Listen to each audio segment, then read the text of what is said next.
There's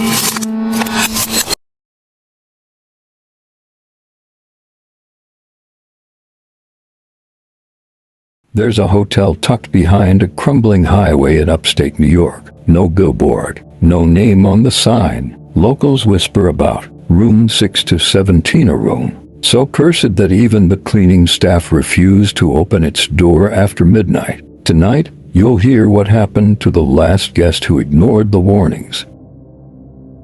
Michael and his girlfriend, Jenna, were driving home from a late concert when a blizzard cut them off from the interstate. The GPS pointed to a cheap roadside motel, Lakehurst Inn. The lobby smelled of damp carpet. A frail night clerk handed them a key without asking for ID. "Only room left," he said. 617. "Don't open the windows."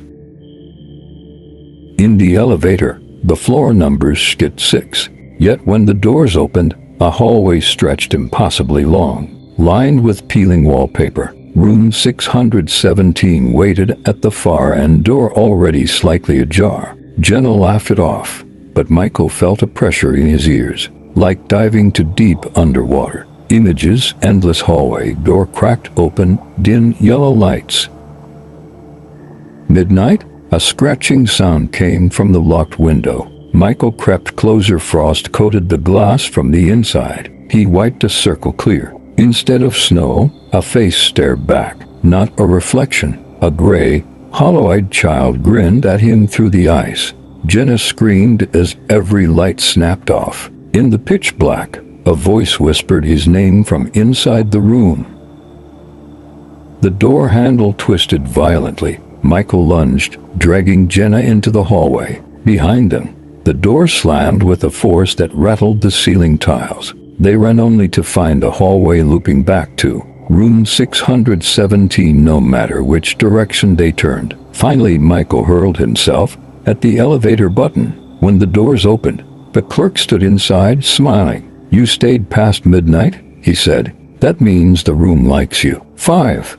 Aftermath. They woke in their car at dawn, parked on the empty highway shoulder. No motel behind them, only a stretch of frozen trees.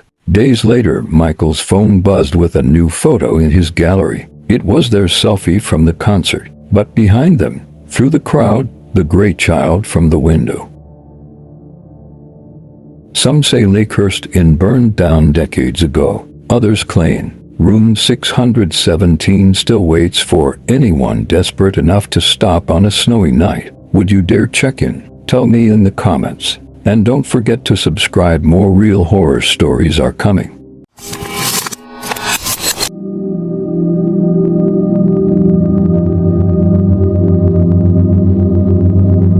Every town has a place people whisper about but never visit. Tonight, I'll take you to a valley that locals call the Black Mouth, a place where the forest swallows the lost, where search parties return empty-handed, and where the silence itself. In the Appalachian backwoods of West Virginia lies a stretch of land cut off from most maps.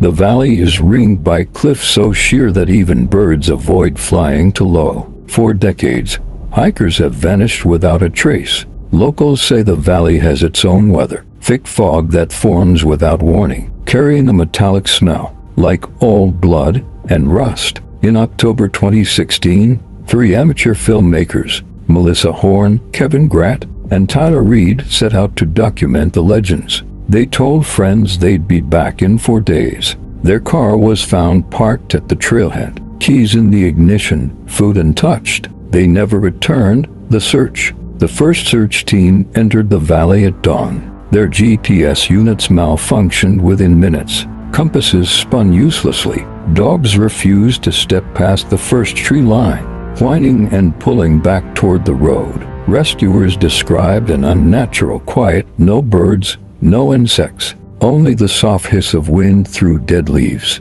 One volunteer reported hearing a low humming, like an engine idling underground. When the team regrouped after an hour, 2 members were missing. They were found half a mile away, disoriented and bleeding from shallow scratches, as if clawed by branches that left no broken twigs. Evidence. Weeks later, a hunter discovered a weatherproof camera wedged between 2 boulders deep inside the valley. The footage is grainy, timestamped the night the filmmakers vanished. In the video, Melissa whispers, "Do you hear that breathing?" Behind them, a shadow crosses the fog, tall, thin, bending at angles impossible for a human spine. Kevin swings the camera toward the sound. A sudden shriek of static drowns everything. The last frame shows two glowing points of light, hovering at chest level, like eyes watching through the mist. Authorities released a statement, claiming the tape showed environmental interference. The footage was quietly locked away. No one from the search team ever spoke publicly. The return, in 2020. A former sheriff admitted that hikers still vanish every year. He confessed that locals hold a ritual each autumn, leaving offerings of salt and iron at the valley's mouth. When asked why, he said only, "Something lays down there, and it remembers every name it hears." Residents claim to hear their own voices, calling them into the forest late at night. One woman awoke to find muddy footprints, leading from her front door to the edge of her bed. The prints stopped there facing her. Maybe the Black Valley is just another wilderness mystery. Maybe it's something older, something that waits for curious travelers and feeds on their names. If you ever hear a voice in the woods that sounds like your own, do not answer, because once the valley knows your name, it never stops calling.